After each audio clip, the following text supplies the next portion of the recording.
Hello, good evening, and welcome back. So, the TV licence fee decriminalisation is being considered, as the Tories did pledge in their manifesto when they were running for the election, and it seems that they wish to follow through with it, which is fantastic, because, of course, if the BBC is impartial as it claims to be, then they'll have no issues gaining the money that they need through adverts or subscriptions. And, of course, they get money through adverts when advertising or when broadcasting outside of the United Kingdom, so it should be the same here, and they shouldn't have an issue at all, no worries about it whatsoever. Funny thing, of course, is that what they show to try and win the hearts and the minds of people is, at the top here, we have reasons why people aren't so supportive of the BBC anymore. By which I mean, of course, the quota queens. So we've got Graham Norton, with the female comedian whose name I've forgotten, as well as the new Doctor Who, or Nurse Who, if you will, Secretary Who, just to go down Al Murray, the pub landlord's train of thought. But leading on to the good news, the government is to consider whether failure to pay the TV licence fee should cease to be a criminal offence, a Treasury Minister has said. Well, seeing as the BBC no longer holds its purpose, then yes, I think that's fair enough. Why should you get the responsibility without the accountability, essentially? Why should you get the privileges without the responsibility or accountability which goes along with that? If you are tasked to provide an impartial news provision to people, which was easier back in the day, I might say, seeing you didn't have any competition, so you didn't need to be any more dramatic, and there wasn't a 24-hour news cycle, then it would be much more straightforward. And of course, with the advent of the internet, that people can see just how much you're admitting and then how much you're lying about, it's far more difficult to toe a particular party line, as people can call you out so much easier. Rishi Sunak confirmed Prime Minister Boris Johnson has ordered a review of the sanction for non-payment of the £154.50 charge which funds the BBC. Of course, the proportion of people paying the BBC is decreased among the natives of Britain, seeing as people are deciding just to not have television. The access of internet is of course so widespread, so much so that we don't need nationalisation of broadband, but I think that was put to bed during the election campaign, and we haven't really heard anything else of that since. And I'm one of the many who abide by that as well. I do not own television because I do not support the BBC. I know hate people like me because I'm a British-born straight white male, or however they wish to characterise me. So, oh, you're not dark enough. So, oh, okay. Never mind then. I'll move on. It's like, oh, you're too straight. So, okay, I'll move on then. You're too manly enough. Okay, well, I'll move on. A prosecution for non-payment of the fee can currently end in a court appearance and a potential fine of up to £1,000, which is far too much for not supporting something that doesn't support you. But then again, if we say, well, oh yes, we won't allow this tax which goes against things you support, well, does that mean then we can opt out of other taxes which pay for things we don't support? Because, hey, I'm all for that libertarian approach, and we can go down that route if you want. The BBC warned decriminalisation could cost it £200 million a year. Oh no, the BBC warned. Love reading this from the BBC. So yes, you can't do that, otherwise we won't get as much money. Work it out yourself. It's like, how's all this cotton going to be picked if we don't have slaves? Well, how would we get our daily bread if it weren't for Stalin? It's like, I'm sure there were many other, more ethical ways around it. Sunday Telegraph reported that the consultation had been ordered by the Prime Minister after the Conservatives won a majority of 80 at last week's election. Well, good on him, well done, you're sticking to your word. Makes a nice change in politics, doesn't it?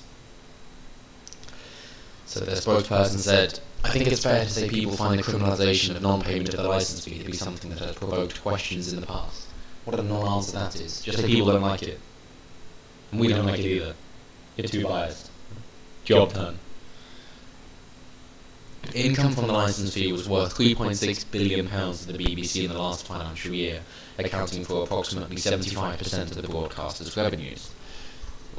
Which just goes to show that they do gain money in other ways, which suggests to me that they do have a business model that they could capitalise on inside the United Kingdom as well. So go for that, and then maybe you'll lose their support because you didn't deserve it in the first place.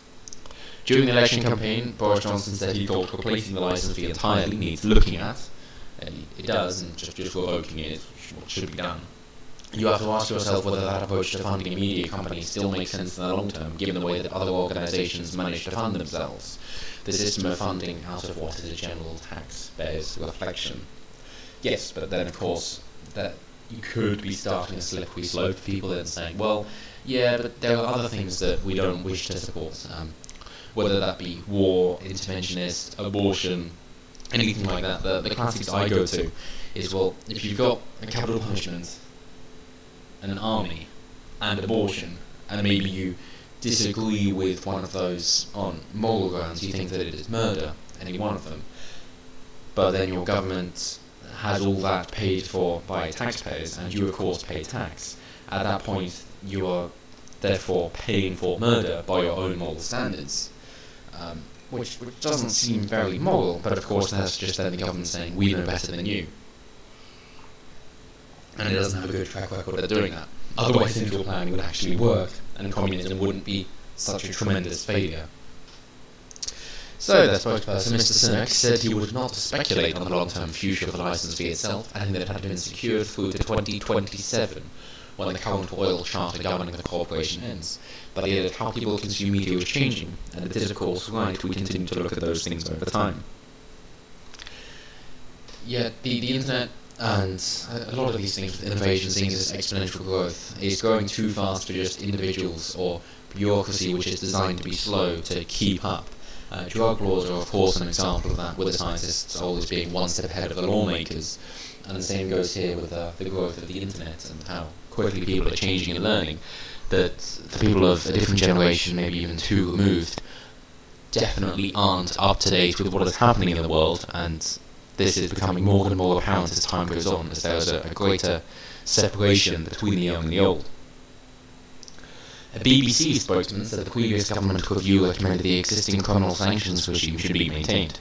The government has already commissioned a QC to take an in-depth look at this matter, and he found that the current system of criminal deterrence and prosecution should be maintained, and that it is fair and value for money to licence fee payers, the spokesman said. The review also found that non-payment cases accounted for a minute fraction, only 0.3% of court time. Well, that is 0.3% of court time too much, as far as I'm concerned. So, I haven't really got anything else to say on this topic. You know, I'm against paying for the BBC, which is why I don't, but I'm also for following the laws while I try and change them, which also makes me an awful student, but nonetheless, that's a different matter. And therefore I will not have a television and not watch television until that is revoked. I will not use BBC iPlayer either until that is revoked. Which, as a side note, of course, when I accessed BBC iPlayer, when I legally had access to it, I started off this channel and made response videos, and 3 of those videos have now been removed on copyright grounds, even though they were all response videos to Frankie Boyle's New World Order, and had done quite well for themselves. But nonetheless, I suppose that's the price you pay, and just got to keep making videos on the daily. So with that in mind, if you like what I have to say, then leave a like. If you've got comments on this topic or any future topics that you'd like me to look into, then please do let me know down below. Share this around if you want to fight the YouTube algorithm, seeing as the channel growth has stagnated. And always looking forward to hearing what you guys have to say. So as always, have a wonderful week ahead in this run up to Christmas, and I'll try and develop some more festive cheer as time goes on. But until next time, as always, have a good one.